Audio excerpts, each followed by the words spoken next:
நீ ஒருத்தர பார்த்தோம் பார்த்து ஒருத்தர மறந்தோம் நீ ஒருத்தர பார்த்தோம் 6 months லேட்டர் தீபாவளிக்கு சேலை வேணுமா சுடிதார் வேணுமான்னு கேட்டேன் ஒருத்தர பார்க்காம எழுந்திருக்கலாம் உங்களுக்கு எது ஈஸியோ அதை வாங்கி கொடுவேன்னு சொன்னான் அப்ப புரியல இப்ப புரியுது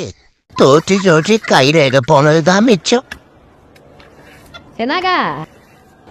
டெய்லி சாதா தோசையா சாப்பிட்டு இருக்கீங்க இன்னைக்கு ஆனியன் தோசை சுட்டு கொடுக்குறேன் சாப்பிடுங்க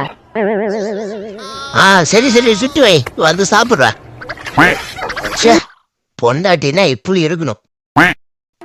ஏன் பொண்டாட்டியா இருக்காளே மச்சா நீ கூட்டு வச்சோண்டா நாய் ஓட்டு கேக்குறான் பாரு அவளே மாவு பொழிச்சு போயிருக்கான் அதனால வெங்காயத்தை சுட்டு தரேன்னு சொல்றா